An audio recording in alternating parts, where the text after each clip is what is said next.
So we'll make a start. Right, so how many of you have heard of Ramayan? Everyone? Okay, that's good. I don't have to give you a little history then.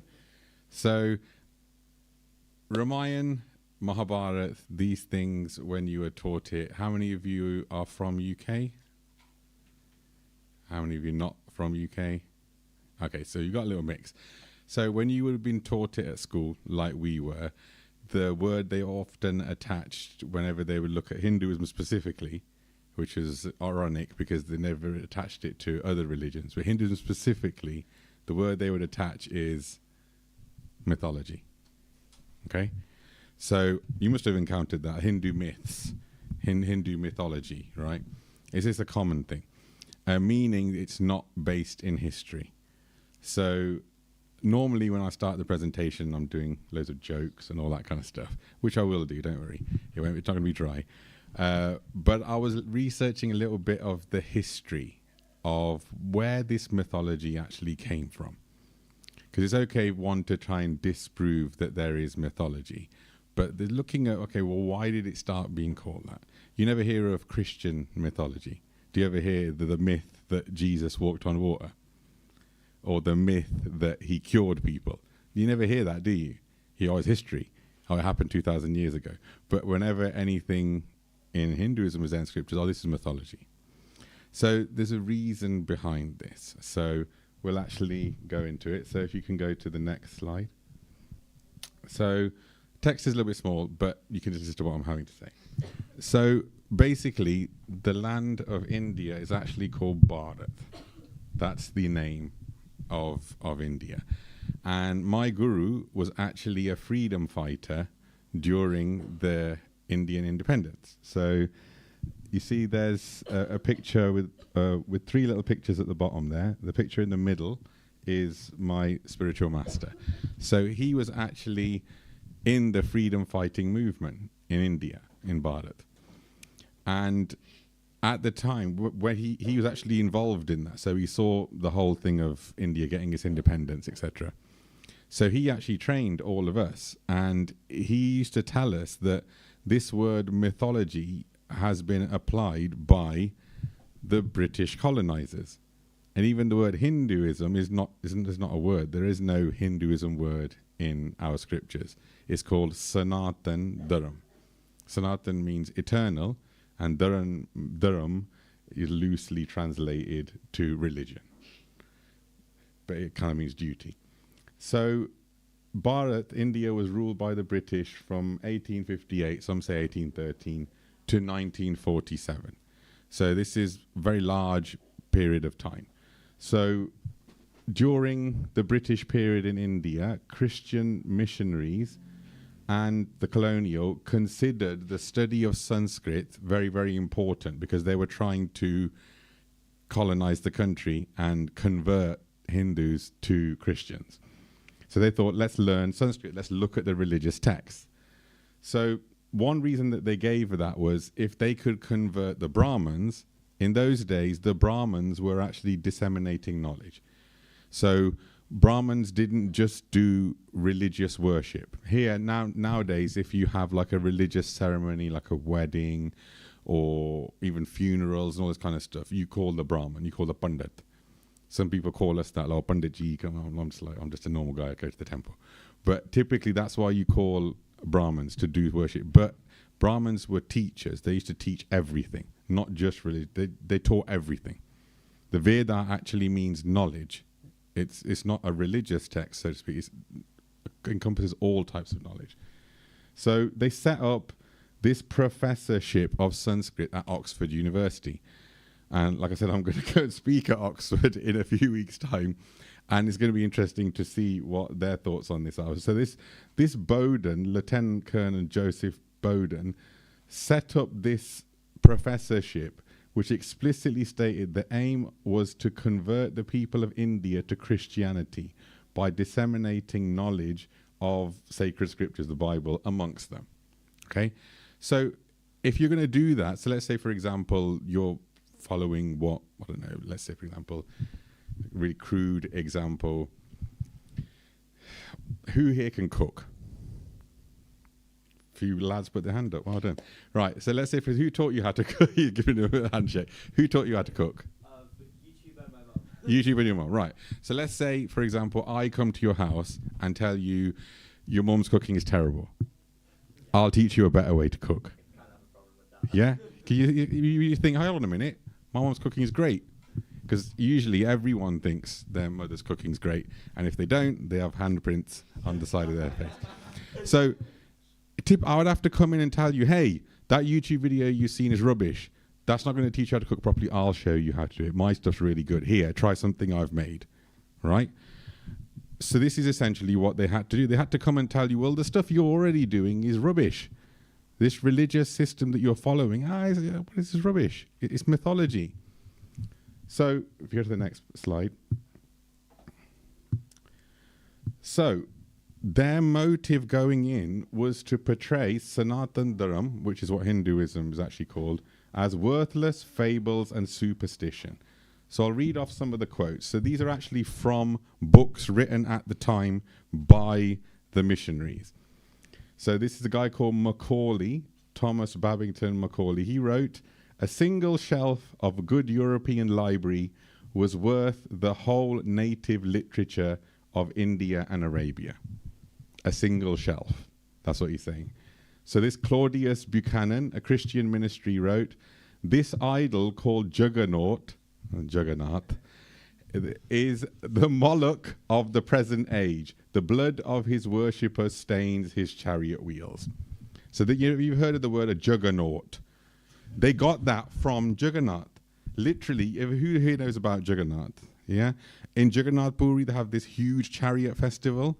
That's where when they saw that, they were like, oh my God, that's massive. And they can't say Jagannath, so they call it Juggernaut. So that's why when you see a big lorry or truck, there goes that big juggernaut going down the motorway. So this is where that word came from. So another person, James Mill, said, "The Hindu is full of dissimulation and falsehood, the most unfeeling of men. His religion is an enormous structure of absurdity and falsehood." The reason I put these quotes on here, so you don't just think this is something that my guru told me 20 years ago and it's his version of things. These are from books written at the time. You can literally Google this or ChatGPT it, whichever way.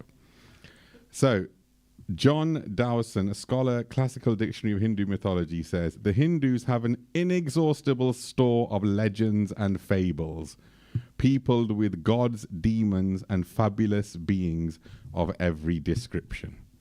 So you can see this mythology thing has come because they went in to basically say, your religion is a joke, you should follow Christianity. Okay? So if you carry on going. So another quote, James Mill, "The Hindu, like the other inhabitants of Asia, is remarkable for his ignorance, credulity, and unalterable attachment to absurd customs and superstitions." Reverend Alexander Druff, "The whole fabric of Hinduism is rotten to its core. Its gods are monsters, its ceremonies disgusting, its morals abominable." Reverend J. Long, "The Hindu mythology, the world is a chaos of fables. Their gods are creations of fancy, their morals of depravity." John Dawson, "The Hindu delight in the marvelous. Their religious books are filled with extravagant tales and impossible legends."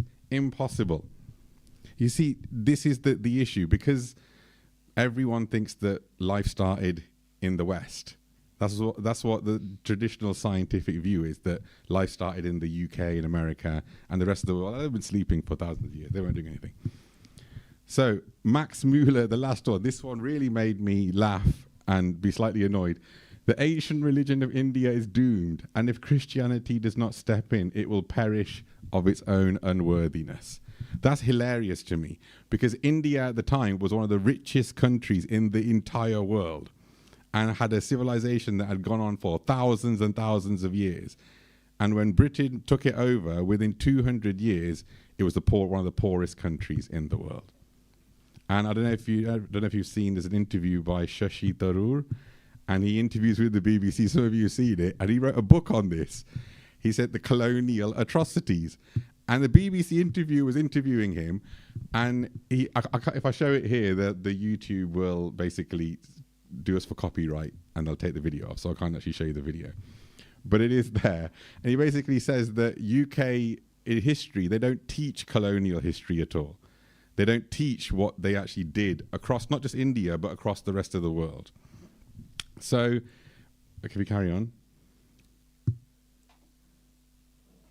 So, when they realize that the Hindu scriptures are so complex, like we've got literally hundreds and hundreds of books, and they just had the Bible, Old Testament, New Testament, right? When they realized the system is too well made, what they decided is, let's make the country illiterate. So this is all history. So India's literacy and education before British rule. Before the British consolidated power, India had a very wide and decentralized traditional education system. This consisted of gurukuls. Who's heard of the word gurukul? Yeah, everyone? Gurukuls, Pathshala, madrasas, and tolls across the whole country. Locally run, community funded, and based on oral and textual learning. Takshashila, who's heard of Takshashila?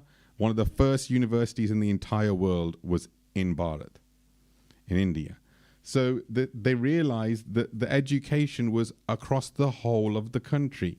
So if you can't convince people, like if I can't convince you your mom's cooking's terrible, you're like, no, I still like, what does she make that's your favorite? Falafel. I love my mom's falafel. You're not going to convince me, Grisey, but your falafel doesn't taste very good. So this essentially what they did was take all the food out of your house. Take away your pots and pans so that your mom can't make falafel anymore. So that's basically what they did. They actually, if you go into the next slide, what they did after they took over was they withdrew local funding. The traditional schools were supported by local land revenues, and they introduced new land laws and taxes which basically cut off those revenue streams. So the loss of funding devastated the local learning, and most traditional schools died out within 2 generations. So by the late 19th century, India's literacy rate had collapsed to 5 to 10%. From an estimated 50 to 70% male literacy. My guru recalls, because he was alive in that time, he said people had to sign documents with their thumbprint because they didn't know how to write. So this is going from a country that had the first universities all the way to completely being devalued. So you can start to see, where this mythology thing has come from. Like I said, you'd never hear someone say Christian mythology or Islamic mythology. Why? Because you don't. It was a sophisticated attempt by the British colonizers to actually do that. So now you understand where it comes from. Let's go into Ramayan itself.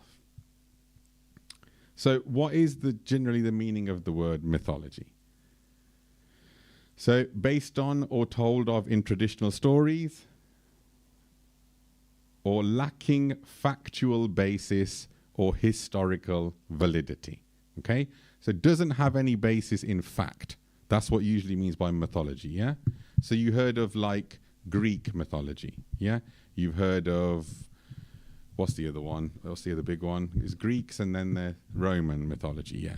Ironically, if you have a look, there's a lot of similarities between the Devatas in Hinduism and Roman mythology. Like you've got, who is the, God, it's gone for me now. Zeus, is it, that leads? He's like Indra. He holds a thunderbolt. Indra has a Vajra. They're all like very, very similar sort of concepts. So mythology means lacking factual basis or historical validity. Next to the. So, are the stories in Ramayan and Mahabharata historically accurate? Or are they, like some people say, oh, it's just a story to teach you something? Yeah? So, when you guys were kids, did your moms ever tell you stories, made up ones, and say, this is to teach you, I don't know, don't put your hand in fire, or something like that, yeah? So are these like stories that are there for that? Is there any actual scientific evidence of these amazing feats? So, who knows the story of Ramayan? Anyone? I can't then. So, give me a little synopsis. Oh, go on then. Let's pick someone else. We'll miss you because you're the president. But yeah, go on then. Essentially, there is You can read off the presentation, so don't worry. and Ram and Lakshman moved to Vanvas, where Ram marries Sita. Then, yeah, that's the story, right? And Yeah. then Well, you married her before Vanvas, yeah. Ravan pretends to be a god man, human type, Yeah. and then Sita comes out the Lakshman Rekha, and Yeah. he's abducted, and then Ram goes to find her, and then he beats Ravan, and the story is about beating good over the winning of good over. Good over evil. Okay, right. Give her a round of applause. Very nice. Excellent. Okay, so, like you said, city of Ayodhya, very nice. It still exists there, okay? King Dashrath had 4 sons, Ram, Bharat, Lakshman, and Shatrughan. So Lord Ram gets exiled to the forest for 14 years. His wife Sita and younger brother go with him. And while in the forest, Sita is kidnapped by the demon, Ravan. Okay, if you ever try to explain this to someone, which is like when you get to that point and you're like, the demon, they're like, yeah, okay, mythology. That sounds great. Yeah, wonderful, demon. Yeah? When we think of demon, what do we think of? Karen going, this is what you guys typically think of, yeah? Someone looking really ferocious, having skulls around them, having some crazy headgear, and a big sword. Yeah, that's what people think about when they think of demon, yeah? Typically, okay? Or maybe some people think of this. I made this like 20 years ago. That's Monsters Inc. Have you guys even seen that? Yeah, Monsters Inc., right? So some people might even think of that. Like, oh my God, this is so scary, it's a demon. So what does Bhagavad Gita actually say about what a demon is?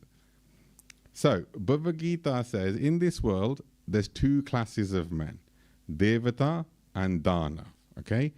Translated roughly to demigod or demon. You can translate it as divine and demoniac, okay? So we all know, oh my God, this person, oh, that's a really nice person. He does so many wonderful things. Or this person's really bad, yeah? So this is what it means, divine and demoniac. So next.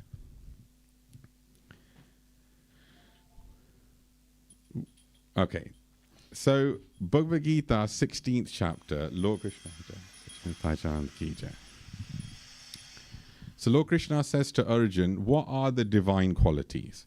So a few of them here: fearlessness, purification of one's existence, cultivation of spiritual knowledge, charity, self-control, truthfulness, non-violence, simplicity. These all sound great, don't they?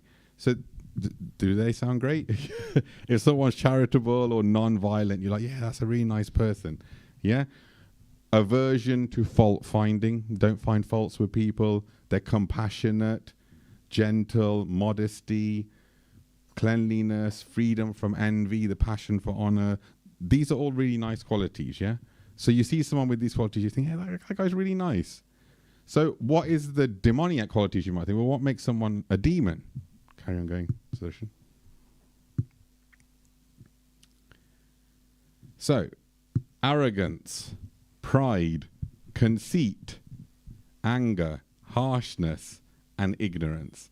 These qualities belong to those of demoniac nature. I don't know about you, but I've probably got all of them. And I think most of you guys may have some of them on there as well. Yeah? So you can see, like, we think, oh yeah, I'm a really good person, you know, I do a lot of charity work, this and that. Oh, hold on. If I've got these things, essentially Bhagavad Gita classifies me as demoniac. So we've all got some divine qualities and some demoniac qualities.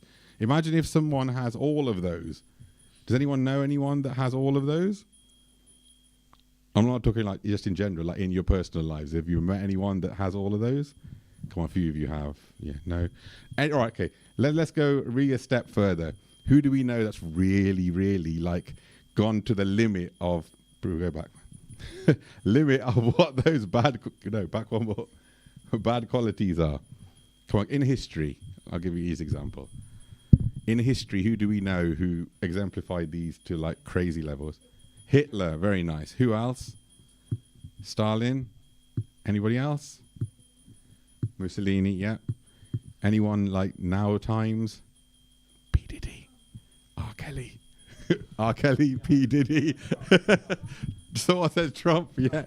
Exactly. So you can see these are considered demoniac. So would we consider, yeah, Hitler's quite a bad guy, yeah? He was arrogant. Yeah, our society's the best. Everyone else, we should conquer them. That kind of stuff, yeah?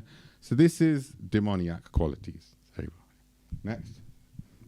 So Krishna tells Arjun the divine qualities lead to liberation, whereas the demoniac qualities make for bondage in this world.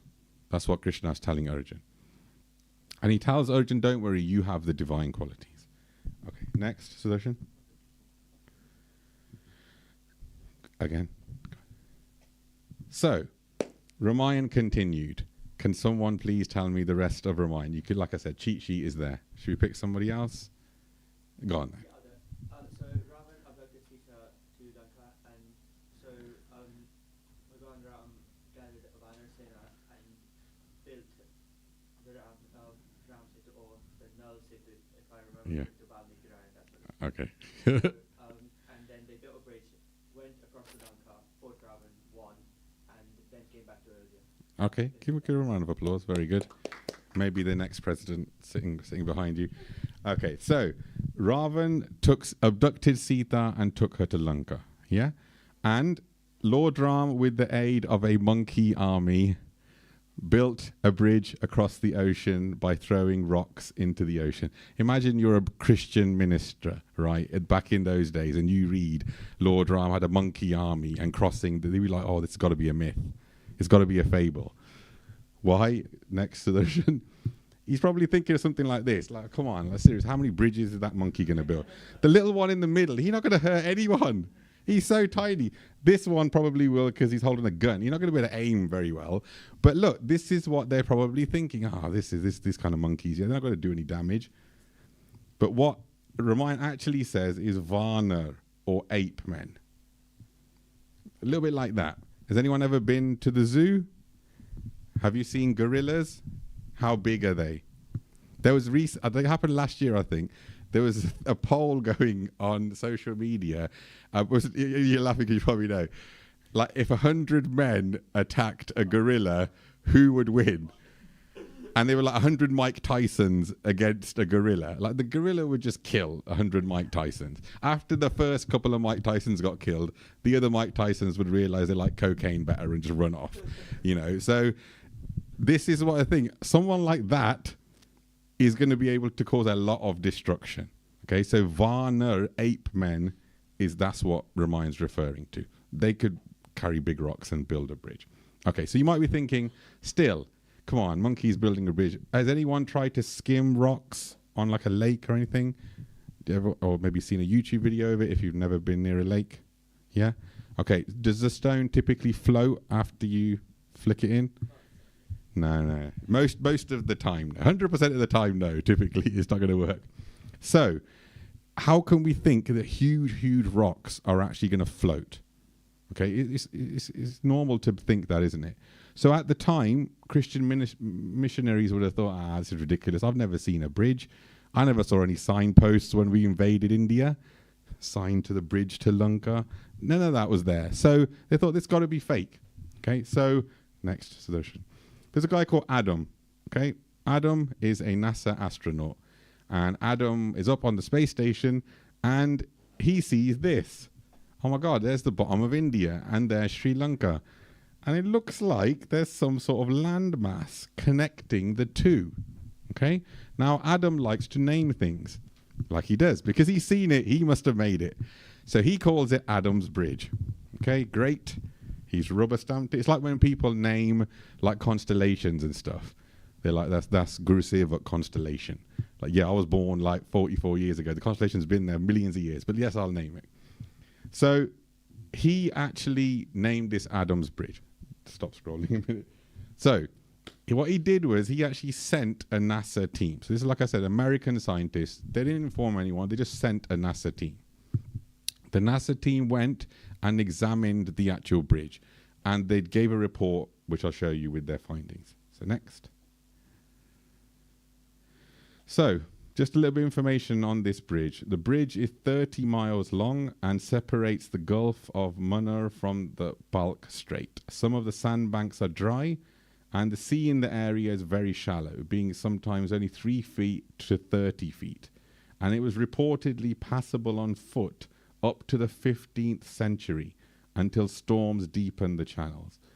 And records say that Ram's Bridge was above sea level, was complete above sea level until it was broke in a cyclone in 1418 AD. So people were able to cross it for quite a long time. So what does NASA's official report say? Okay, so the NASA document, which used to still be there, I actually, like I said, I started the society 2004. When I did the research for this, NASA had that report, which is why I had a link to it. Recently, they've taken that report down, and I'll explain to you why. So basically, the report said it's a man-made structure. That first line should immediately make you think, oh my God, it's man-made. This huge, massive, long, 30-mile rock formation is man-made, 1.75 million years old. NASA came to this conclusion by examining the base of the bridge. The large chunks of stone, which the base is made, could not have been placed in that position by a natural process, and hence humans had to carry them from somewhere else. That was an excerpt from the report. I just copied and pasted it in. So the type of sandstone they used was a sandstone with a high percentage of calcium carbonate. And they said that stone is not locally available. They concluded that it had to be brought by humans from elsewhere. The second conclusion of this NASA report was the structure is 1.75 million years old. They didn't disclose how they arrived at that, but they may have used thermoluminescence technique. So, what does Ramayan say? Ramayan says that in Treta Yuga, Lord Ram came. When is Treta Yuga, according to the Hindu scriptures, Ramayan? 1.7 million years ago. So the bridge is 1.7 million years old. It's man-made according to NASA. So what does that say, first of all? That there were men around 1.7 million years ago, because usually they don't think men existed more than 200,000 years ago. So, if you carry on. Okay, we'll stop there. So, when the Indian Science Ministry got hold of this, they realized, oh my God, this actually proves that Ramayan was true. And in Parliament, everyone was like, oh my God, NASA has just proved that Lord Ram exists. And they were really using this report as scientific proof. NASA immediately came out with a statement saying, we're just a research organization. We're not trying to prove that any religion exists. This is just an independent report. And then eventually they ended up pulling the report a few years later. Because what happened was Indian political parties started to get in there saying, yes, this is Ram Setu. And because one party wanted to build some shipping channel through there and destroy part of that. So it must be the other party, maybe BJP, were like, no, this is Ram Setu, you can't destroy it like that. So this is NASA actually proving to you that Ram Setu is real, that it's man-made. It cannot have been produced naturally. How else can it have been produced? If you ever watch the history channels on, the history channel is this big channel on Sky TV. You probably don't even watch TV. Just Google it. It's on YouTube. So in there, they'll do all of the same presentation that I've done, and then they'll say one word at the end, which just ruins everything. Anyone want to guess what that word is? Huh? No, there's a good guess, but a different word. Begins with A. No. Good try. Anyone? Come on, you guys are Warwick students. I used to be one too. It's going on YouTube. Give me some guesses. A? Huh? Too technical. Aliens. This is what they will always do. They'll always say, we have heard some evidence that aliens could have come. And immediately, all the stuff they would have said before it, you just take it mentally and just put it in the bin. right? They always say that. They'll be like, maybe this is evidence of ancient aliens. And everyone's like, is this the Sci-Fi Channel? What have I, what have I logged into? You know? So they'll always end with that. So, Ramayan. Next time someone asks you, is it mythology? You can say, well, Ram Setu exists. And NASA just proved that it's 1.7 million years old and man-made and cannot be produced naturally. So remember, these scriptures, Ramayan, Mahabharata, are called itihas, meaning history. It's not mythology. In Ramayan and Mahabharata, there are even astrological dates in there for when the events happened. And we'll go on to a bit more about that. So, who here knows about Mahabharata? Well done. Give yourselves a round of applause. Very good. Many times when I did this in the past, when I first started doing it, I asked someone, who here knows about Lord Ram? And there's one guy who's actually Indian that didn't even put his hand up. I was like, don't you know? He goes, no, no one's ever told me about it. I was like, wow, man. I was like, wait 5 years, YouTube will, and he'll be able to know. But his family had never told him. So the fact that you guys know about Mahabharata is really good. So not you two again. Who knows the story of the Mahabharata? A bit longer. Anyone? I will just pick people if nobody puts their hand up. No one knows anything about Mahabharata? Okay. Okay, so just the war. What happened in the war? Yeah. The war basically is between two cousin groups. Yep. Which is Pandavas and the Kauravas, which the Pandavas technically you'd say are the ones who are the good ones, and then the Kauravas are the bad ones. And it starts over like family land and everything, just basic what families I guess fight over, and that's how it turned into the Mahabharata. And Lord Krishna is supporting the Pandavas, and yeah, eventually the Pandavas win. Okay. Very good. Give a round of applause. Very good. Okay, so if you carry on to this. Right, yes. So just like you said, it's a battle between cousins, Pandavas and Kauravas. Who here has cousins? Who here likes their cousins? I'm on YouTube, so yes, I do. No, I do anyway, I generally do. Right, so who here doesn't like their cousins? Depends on the cousin, yeah. So, if you noticed, typically, one sadhu said this very nicely. He goes, you'll always have disagreements with people you know. Meaning, you're going to get into disagreements and arguments with someone that knows you. Typically, someone from the street doesn't just come and smack you, like out of the blue. You'd hope. This is Coventry, so maybe. So, usually that tends not to happen. Typically, people that you know that sometimes somehow don't like you for some reason, they're the ones that are going to cause arguments or disagreements or big like fights and things. So, but Mahabharata is no different.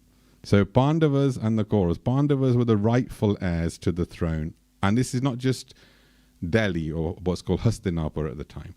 They were emperors. So they actually ruled the whole of India. And some say even that time the whole of the world. So the Pandavas got cheated out of their kingdom by the Kauravas. The Kauravas they tried many ways to kill the Pandavas. And, sorry, are we running out of, we're not running out of time. Okay, we've still got a little bit of time. So, Pandavas were cheated out of their kingdoms. So, the Kauravas arranged a dice game and they were using loaded dice. And they were cheating. So, gambling and cheating, this was happening even then. So for Kshatriyas, these were the warrior class. They weren't allowed to refuse an invitation to fight or gamble. This was the code at the time. So like, if I say, look, Rituj, let's go and fight, you can turn around and say, oh no, not today, I'm getting my nails done or something like that. You know, or whatever you would say. Probably not that. I don't want to wreck my... So... in those days, if you're a Kshatriya, if someone challenges you to fight, you fight them. You have to. You're a warrior.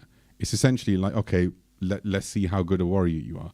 So the Pandavas knew that they didn't want to gamble, but because they'd actually been challenged to gamble, they went.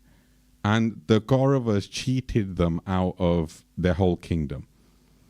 So they had to go on exile for 13 years. Obviously, I'm highly summarizing.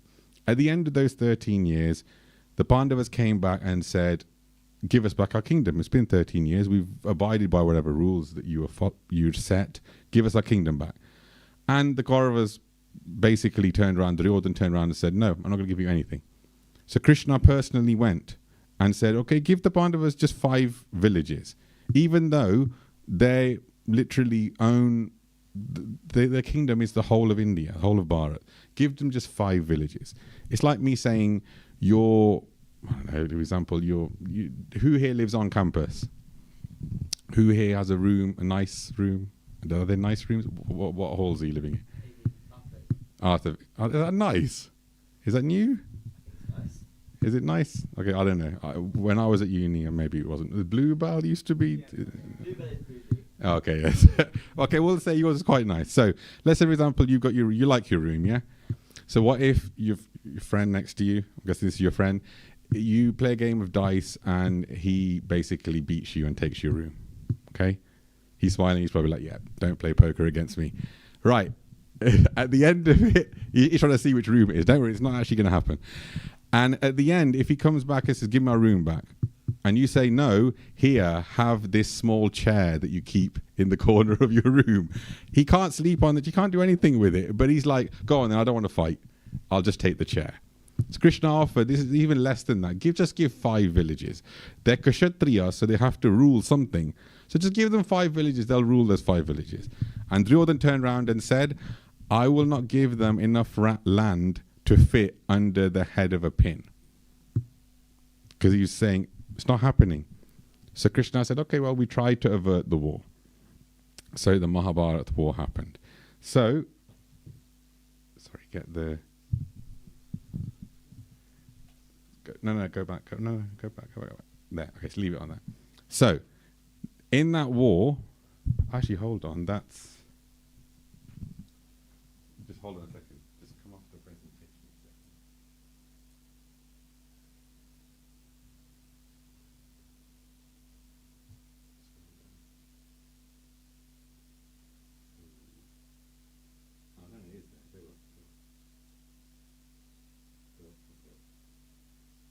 Okay, there we go. All right. Sorry, we're good. I added some new stuff, so I was wondering if it's in there. So, in that battle, there were approximately 4 million soldiers fighting. So they're called Akshohini divisions, and there was 18 of them. 11 on the Kaurav side and 7 on the Pandav side. This will be important later, so keep note. So, the battle lasted for 18 days. Lord Krishna was also present there, though he wasn't fighting. So if you can imagine God's fighting on one side, it's going to be a little bit like one-sided, isn't it? So Krishna was like, yeah, I won't take part. So, in Mahabharata, it says, arrows infused with powerful mantras became atomic weapons. Okay, so this is big. Virtually all soldiers except the Pandavas and a few others were saved. So out of 4 million soldiers, only a handful, maybe like 10, 15 soldiers survived. So it's like mass devastation. Okay. So where is the proof? If they were able to make arrows into atomic weapons, there should be proof, evidence of this. Have they found any weapons when excavating Kurukshetra? And atomic weapons leave residual radiation. Surely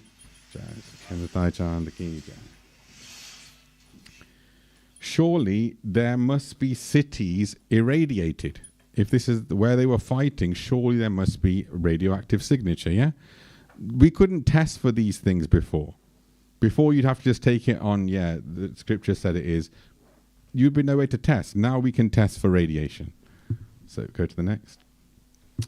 So iron arrows and spearheads have actually been excavated from Kurukshetra and dated by thermoluminescence to 2800 BCE, which is the approximate date of the Mahabharata war. So they actually have excavated arrows. Okay, so this is really, really amazing stuff, and it's something I heard recently. So, like I said, 18 Akshohini divisions, okay? 11 for the Kauravas, 7 for the Pandavas. Each Akshohini is 218,700 troops. 18 Akshohinis is approximately 4 million soldiers, yeah? Mahabharat war happened 3,100 BCE, approximately 5,000 years ago, okay? So I'm showing you evidence in genetics. So, the total human population at that time on Earth was between 5 and 20 million. Okay? So, the people who participated in Mahabharat come from as far as Syria and Indonesia. Syria on one side, Indonesia on the side. So a large proportion of the world participated. So if you look at it, approximately 10 million people, 5 million men, 5 million women are affected by the Mahabharat war. Like I said, 4 million men were killed. In those days, women didn't go into battle. So it was just men, okay? 4 million men wiped out. So the ratio of men to women is 5 to 1. 5 million women to 1 million men left. What's that going to do? That's going to lead to a Y chromosome bottleneck. Okay? What that means is men have Y chromosome, there's much significantly less of them. Okay? This will come out as a signature in future populations. Next. There is a clinical study done in 2015 by this Monica Carmen, and it's called A Recent Bottleneck of Y Chromosome Diversity Coincides with a Global Change in Culture. So the abstract, I won't read through all of it. At the bottom bit that I've highlighted, we infer a second strong bottleneck in the Y chromosome lineages dating back to the last 10k years, 10,000 years. They hypothesize that the bottleneck is caused by cultural changes because they're not considering Mahabharat. So this bottleneck of Y chromosome, they're saying through the genetics in the last 10,000 years, there's been a massive Y chromosome bottleneck. We don't know why that's happened. Do you know what answer they gave? And I looked into this because obviously these are Western people doing the clinical study. They say 4 million men just suddenly stopped having children. Someone's like shaking. I mean, how many people are in India right now? Anyone? 1.4 billion. Do you think there's any chance, given how great Indians are reproducing, that 5,000 years ago, just 4 million of them were just like, you know what? We're going to just be celibate for our entire lives and no one's going to have any children. Anyone think that's a possibility? Come on, man. This is ridiculous. Cultural changes. Okay, wonderful. There wasn't even contraception then. They didn't have any of these things.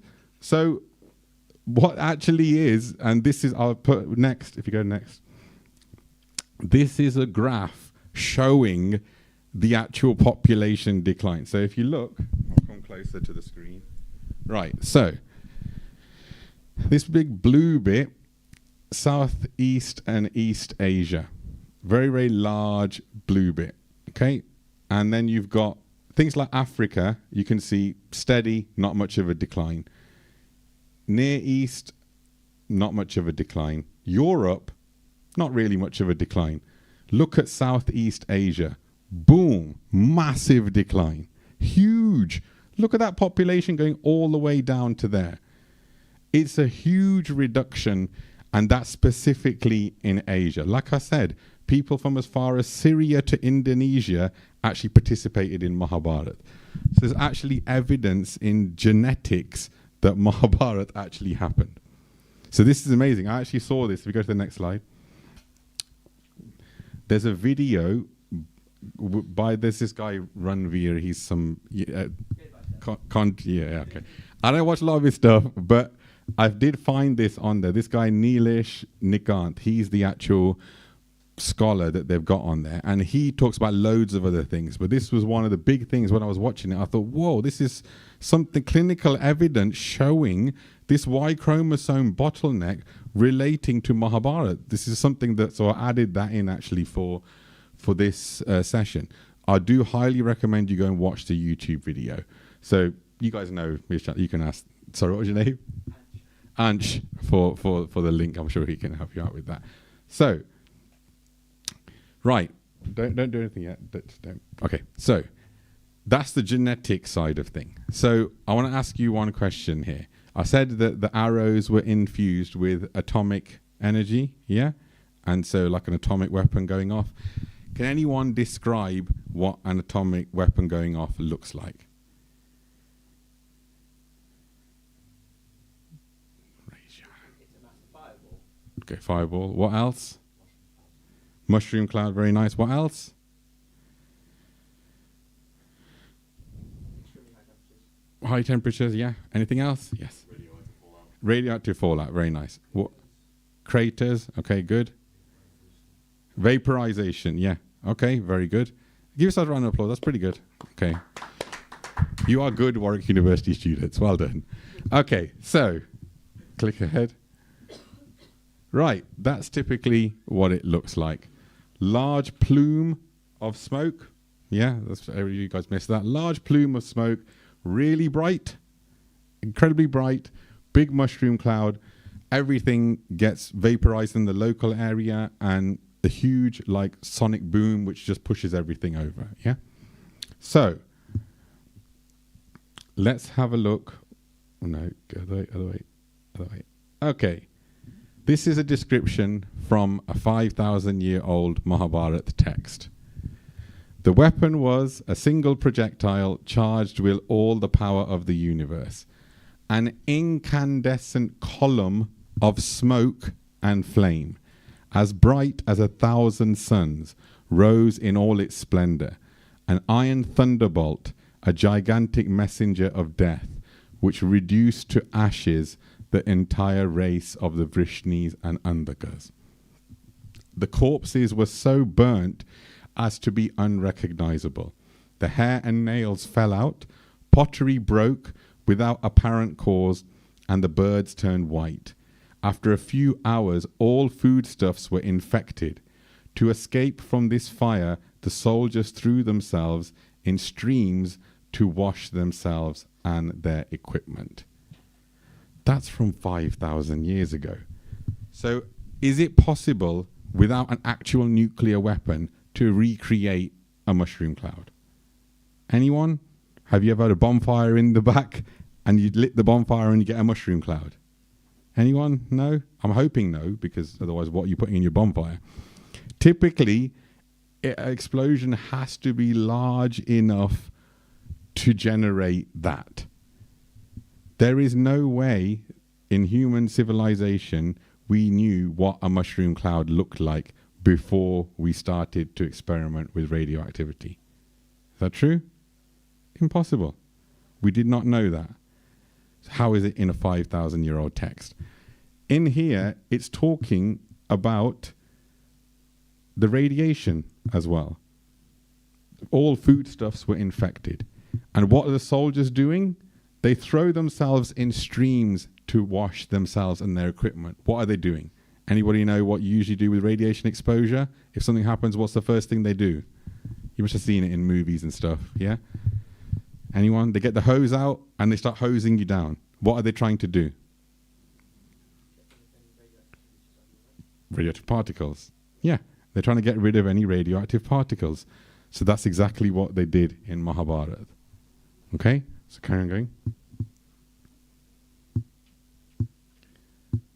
So, like I said, the above quote very accurately describes what an atomic blast looks like and the effects of radioactivity.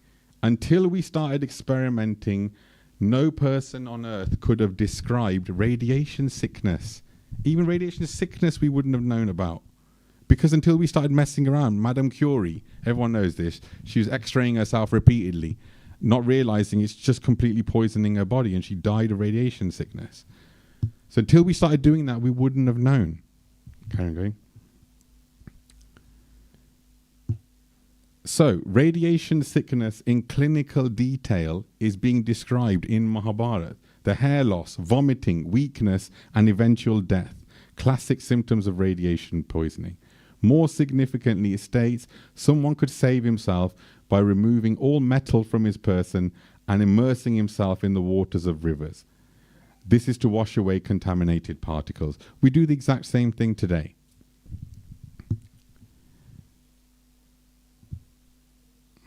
Okay, so has anyone seen the film Oppenheimer? Yeah?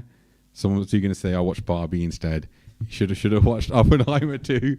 So, he is the architect of the modern atomic bomb. And he was asked by a student after the Manhattan explosion, the first one, saying, how do you feel having exploded the first atomic bomb on Earth?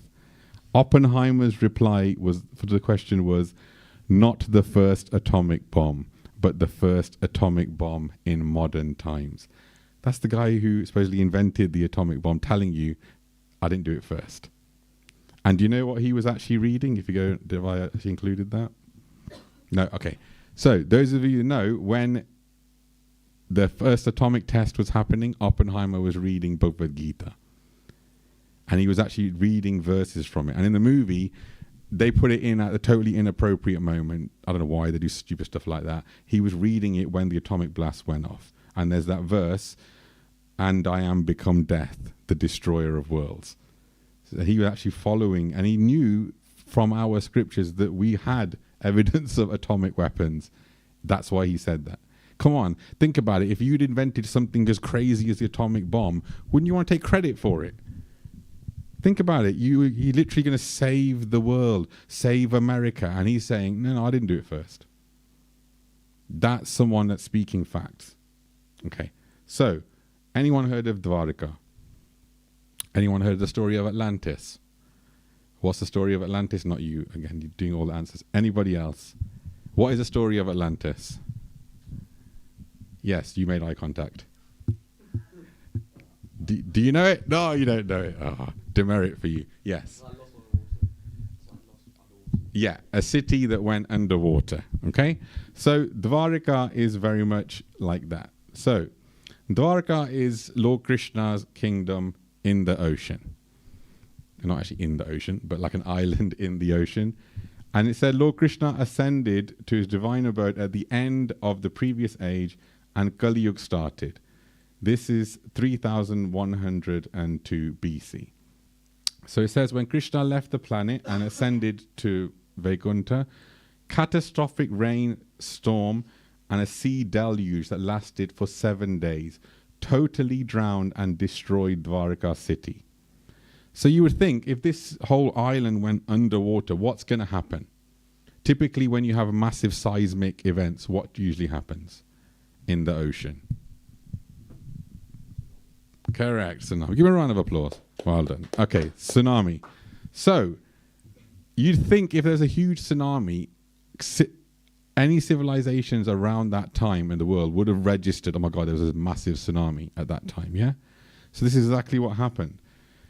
Babylonia's ancient town of Ur and ancient Mayan records actually noted that in their records that a tsunami happened around this time. So you can see this is actually corresponding. Carry on. So India has got an archaeological survey, and this Dr. S. Rao, he actually pioneered marine archaeology in India, and he actually did some findings which seem to corroborate the descriptions in the Mahabharata of Dwarka as a large, well-fortified and prosperous city which was built on land reclaimed from the sea and later taken back by the sea. So he actually sent divers down to actually look at Dwarka to see if they could find any ruins. So go to the next one. So amongst the extensive underwater discoveries were the massive Dwarka city wall, a large door socket, and a bastion from the fort wall. There's YouTube videos where you can actually see them going underwater, and you can see the massive boundary of Dwarka. Carry on going. So, 2 rock-cut slipways of varying widths extending from the beach to an intertidal zone, a natural harbour, as well as a number of old stone ship anchors were discovered, attesting to Dwarka being an ancient port city. So these are actually images from their underwater excavations. So this is actually one of the coins that they found.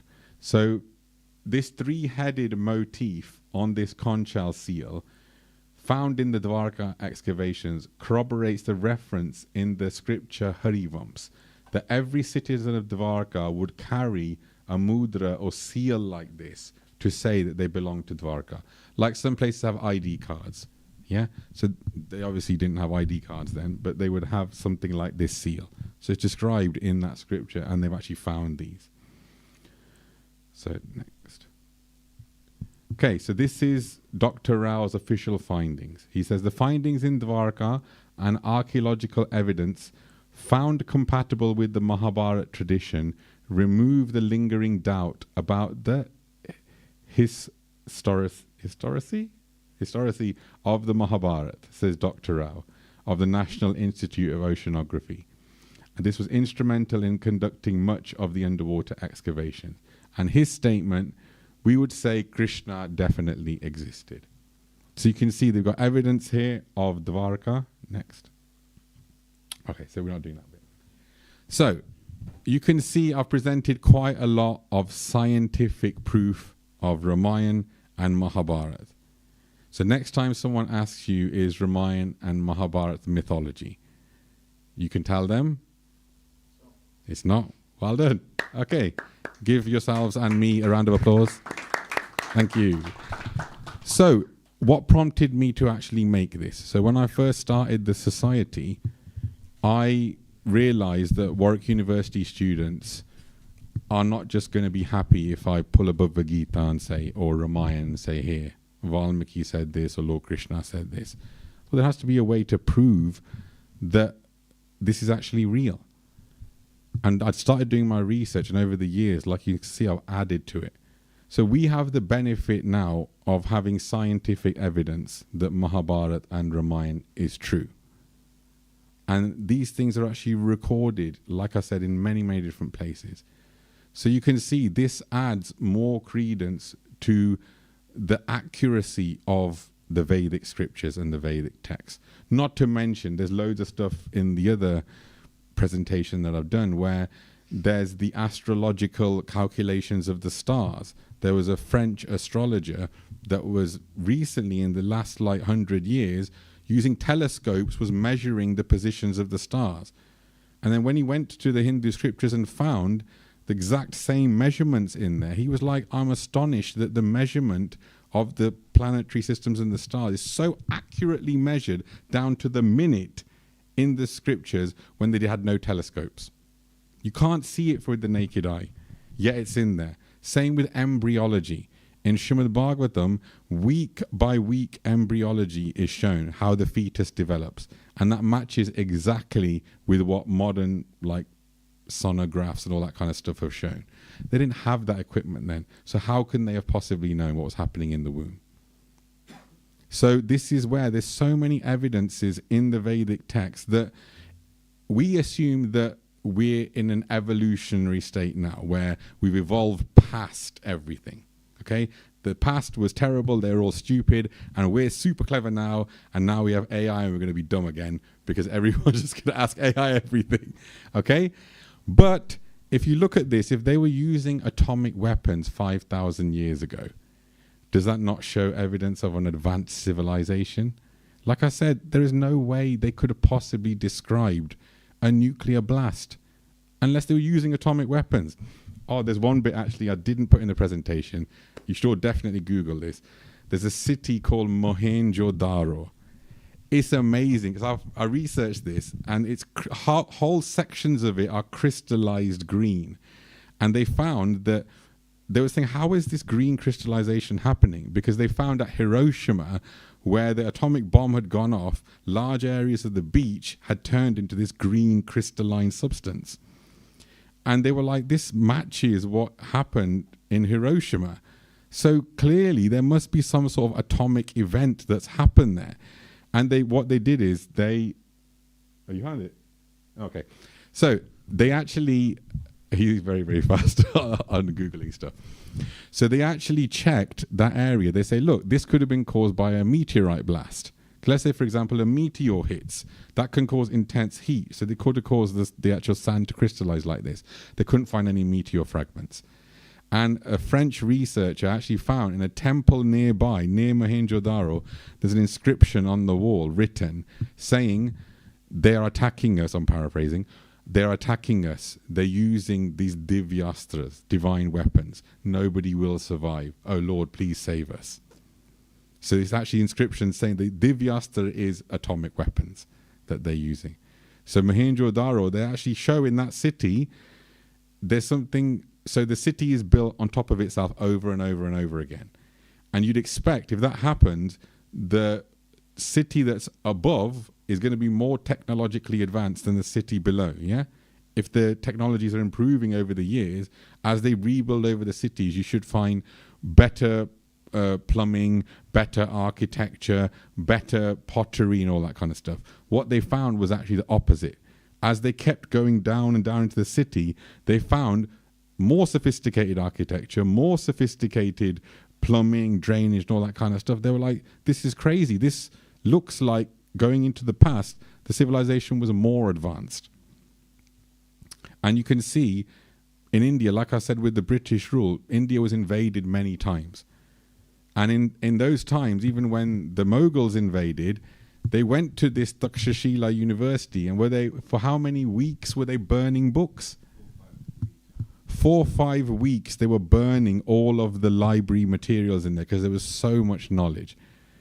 So you can see Bharat, India is incredibly rich with knowledge. And even nowadays you can see that even GDP-wise, technologically-wise, they're back equal with the rest of the world. So what I would ask is when you look at your own religion, your own dharma, you look at Sanatan Dharma, Hinduism, do not see it as backwards at all. Do not see it as mythology. It's real.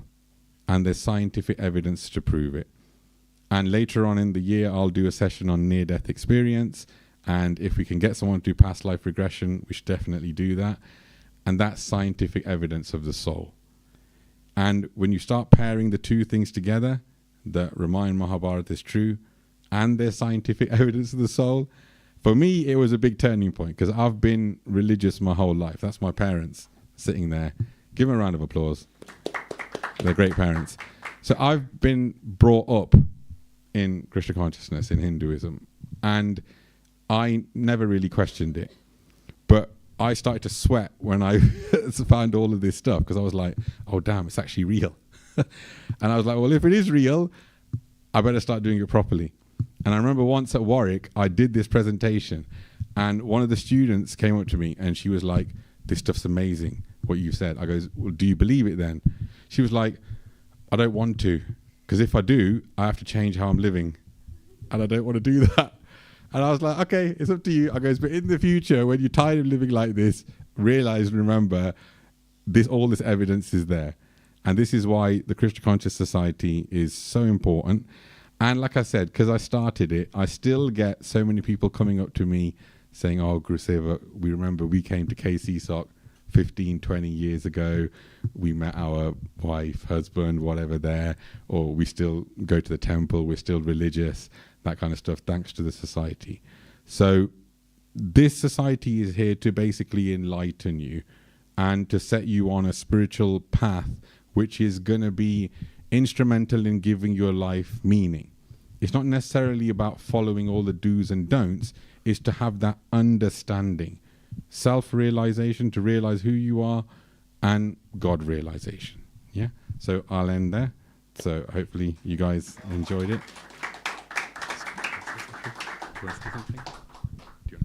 Okay. So what we'll do this with the Danarthi. Okay. So what's really special about this month is it's Damodar month. So you've seen, we get little divas and we actually offer it. So we've got a treat for you. You guys can get to do that today. So we've got little jorts. Even if you don't understand what it means, it doesn't matter. So basically, you just take the little jort sticks and you just do like 7 times round like that. And you could just put it back in the tray. And this is very auspicious in this month. And you get a lot of spiritual benefit from it. So what we'll do is we'll do Namamishwaram, which is the prayer. We've got some sheets so you can try and sing along. If you can't, just enjoy it. But we'll actually get my father, Haridas Prabhu, to play guitar and actually we'll sing along. So I'll sing along. Yeah, so it's quite a treat. So we'll just get set up. Yeah, give him another round of applause. It's really good. You know, when you have children and they're small, you don't know how they're going to turn up, you know. And so he went to Warwick twice. He did 2 degrees. And then somebody told him, why don't you start a KCSOC society? And then he goes, oh, I can't do it, you know.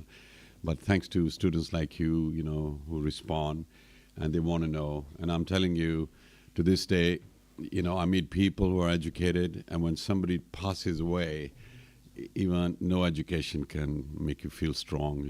Your parents go. And so then they call us, and then I explain to them that our Dharma clearly says that nobody ever dies. Nobody dies. The body does. So there's 2 truths. One is we are eternal, but the body is temporary. I said, just grab hold of those 2 truths and then help this soul now to go to the next stage. And it's amazing how people accept that. Because when you love someone, you want to do something for them, because you can't just die and finish and go away. We do so much, realize so much in life. It must have a meaning. It must continue. And, you know, I've really enjoyed it. So part of the glorification of the Lord is the actual music, singing. Another part is prasadam. And then there's dramas and so many things. So some students have just turned up. And so thank you for coming. I really appreciate. We are going to extend the temple. We're collecting funds. And once we have that, we'll have a spare room. Or we can have a larger room. Then we can have more of you coming. And at the weekends, on Sundays, we do program from 2 o'clock onwards. And there's prasadam and everything. And Rutuji is living near Warwick, and so he came as a student, and he really enjoyed it. His parents feel good that he's got good association. Association is very, very important. I used to be in a rock band, and when I came here, I used to love James Bond. I came from Kenya. I was born in Kenya. I came in 1968.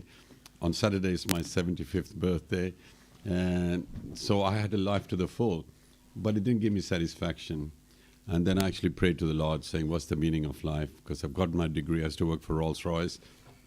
Done all that, still not happy. And then my father told me there's some Hare Krishnas in town. And I got, shave their head, put a curtain around themselves. I'm wearing curtain now as well. And so he said, look at you hippie, you know, rock band and all this kind of thing. So when I went there, it was Europeans dressed in brahmachari clothes and preaching to the crowd. And one of them said, our Lord died on the cross for our sins. What did your God do for you? And so, because he was an English devotee, so he just said, did Jesus died on the cross for your sins? He goes, yeah. I said, why are you still sinning now? You want him to come back? He says, 11 in the morning and you got alcohol breath, you know? And the guy just went pale. Well, they already look pale, but more pale. And then I thought, my God, he shut him up, you know? So then I went to the stall. And this Bhagavad Gita, they presented. I had already read Bhagavad Gita by Juan Mascaro, a Spanish author. I thought it was just philosophy. But when I read Srila Prabhupada's one, just the introduction, 3 pages, I just got up and I told my mother, I won't be eating meat. And she goes, why? You eat like a demon, you know? I said, I know. He said, beta kamjor ho jayega. She gave me egg, and I said, nah, I don't want it. And that was back in 74. And I never turned back. And then I carried on reading, and Prabhupada said in there, if you want to become a Vaishnava, you should not eat meat. I thought, oh my God, this Gita, I just read the introduction, and Prabhupada's words, and I changed. The other one, I read it all, I thought, it's just philosophy. So it's who is translating. A lover of topic will say it differently. Somebody scholarly will just say it theoretically like that. So I encourage you to have a look at the table and later on, and the Bhagavad Gita is there. Ramayan by Tulsidas, recently printed. We had a Nigerian devotee came from Vrindavan. He came and spoke. He's translated the Tulsidas Ramayan in very good English. So I would encourage you to have, your students, I was at university, Loughborough University, and I know there are times when you feel lonely, feel where are the friends, what's happening, and you're discovering life, spiritual and material. So the guitar became my friend. So I would say, try music, try meeting people, be happy. This is the period where you can do what you want to do. When you go back to the families, the prison comes up again. So I had a problem for a whole year, I enjoyed myself at the uni because I used to live on the campus. I was the king of the campus. I used to have long hair, fur coat. Everybody knew Harry there, But when I came back, I was struggling. Wow, this is restriction, And then I discovered that is normal, but the student life is the period where you can discover yourself. So please do that. But don't let your parents down. Do pass your exams. And when you go back, they will be very pleased with you.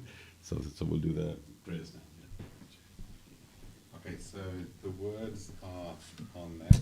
So Have you got the hierarchy? Yeah. No, you do the singing. I won't be able to sing.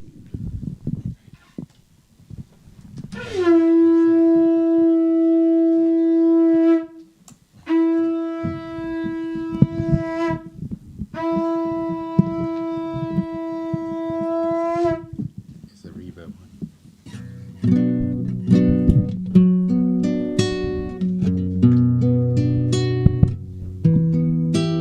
Just give it through the pier.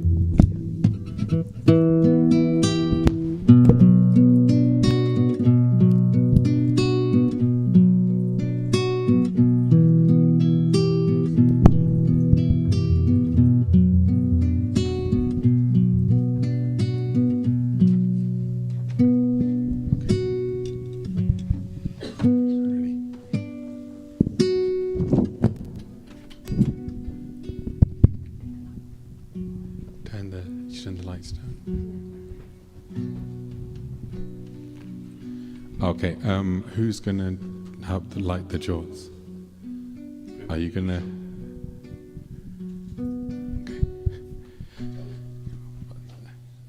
Okay, go. We're going to make it all romantic. Okay, go.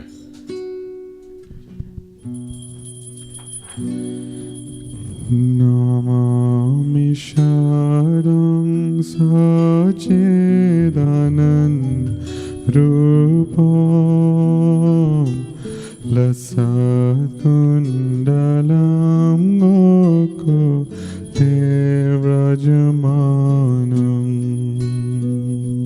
Namamishwaram Sachit Anandarupam Lasat Kundalam Gokule Prajamanam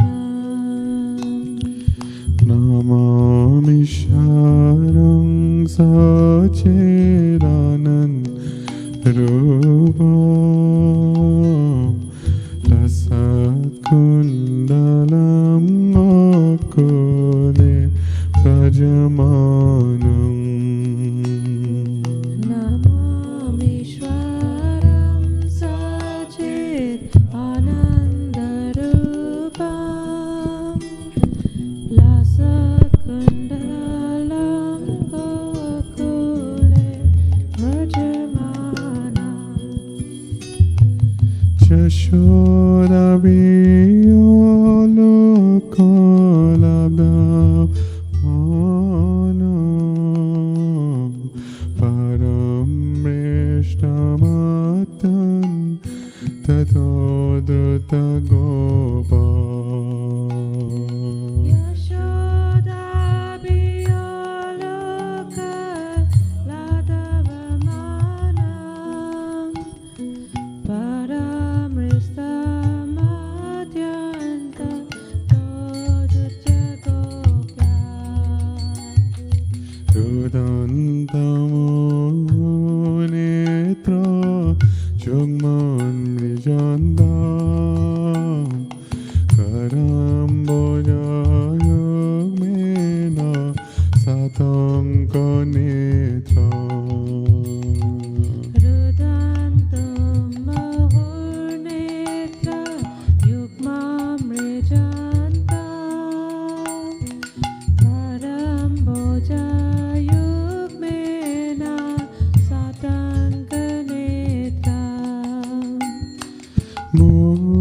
श्वासकं पात्रिरेकान्ता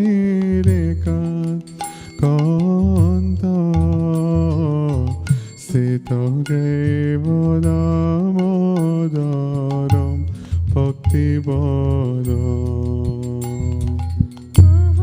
Swasakam Padri Kankakanta Sthita Grivam Damodaram Bhaktivadam इति दीक्षलीलाभिः आनन्दकुन्दे स्वघोषं निमार्जन्तम् आख्यापयन्तम् Iti Drikshvalilabhirananda Kunde Swagosham Nimajantam Akhyapayantam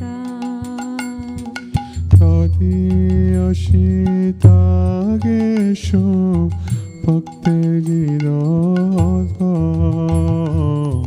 पुनः प्रेमतस्तं सदा वृत्तिवन्दे Tadiyeshitageshu bhaktirjitatvam Guna prematastam shata Put it in the tray. Vande वरं देवमोक्षं न मोक्षवधिं वा न चान्यं वृणेऽहं वरेशादपिहा Varam deva moksham na moksham vadim va Na chanyam vraneham vadeshadapiha idam te va purnato gopal palam sada me manashavi astam kimonye Idam deva purnata gopala balam Sada me manasya veda stam kimanye idam te mukam vojamatyan niloy pritam kundale stekta raktischa gopal Idam te mukham bojam atyantanile Vritam kuntale snigdha raktaischa gopya Muhushambhitam bimbarakta rame anushavirasam alam lakshalabha Mohasjambitam bimbarakta dharame Manasavirastam alam lakshalabe Namo Devo Damodaranand Vishnu Sira Prabodaka Jalabhimagna Namo Deva Damodar Ananta Vishnu Vaseda Prabodaka Jalabhimagnam Vipadrishti Vrishyati Dinam Patanu Vihane Shama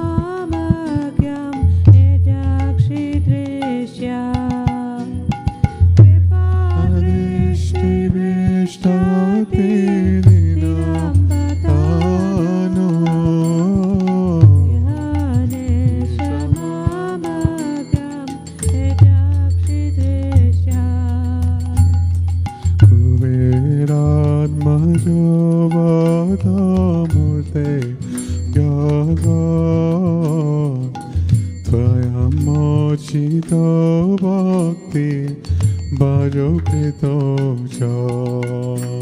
Kuverat majavata murte yagat Tvaya mochito bhakti bhajo krito cha Tata prema bhakting sakame kayacha Namokshigrahamisti damodare ha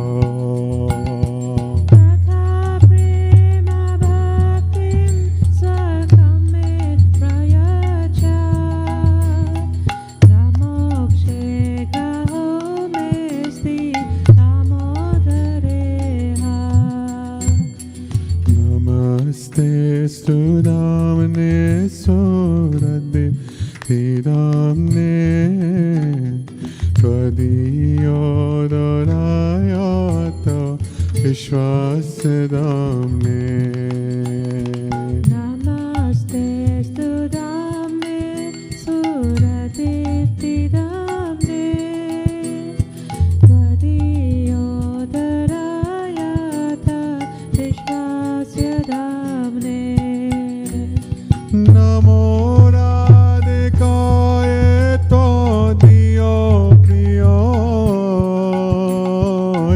Namo Nandalilaya Devaya Tubhya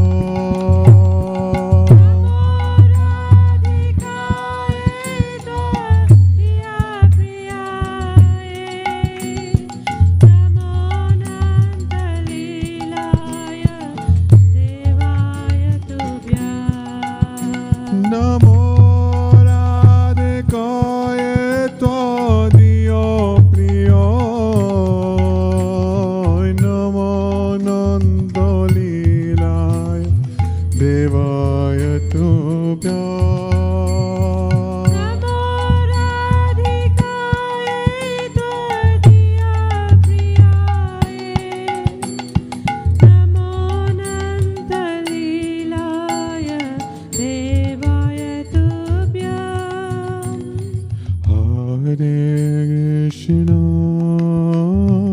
Hare Krishna Krishna Krishna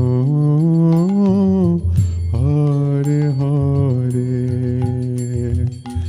Hare Rama Hare Rama Rama Rama Hare Hare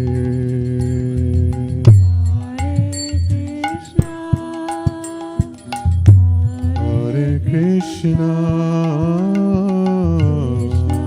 Krishna Hare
Jayo Radha Damodar Radha Damodar Radhe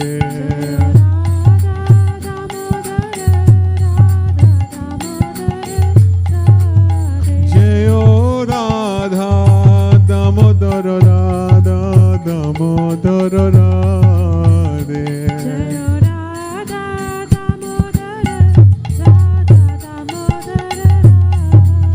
Jayo Gauranitoy Gauranitoy Gauranitoy Jayo Gauranitoy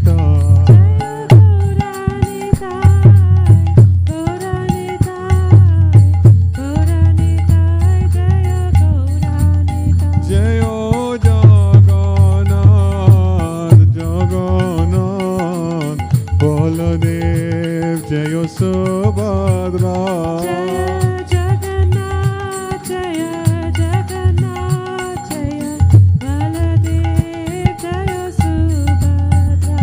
Sita Ram Ram Ram Sita Ram Ram Ram Sita Ram Ram Ram Sita Ram Ram Ram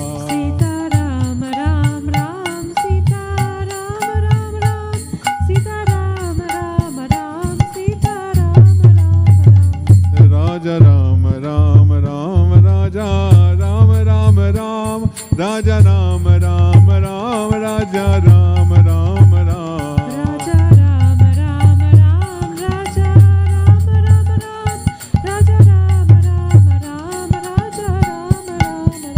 Raja Ram Ram Ram Raja Ram Ram Ram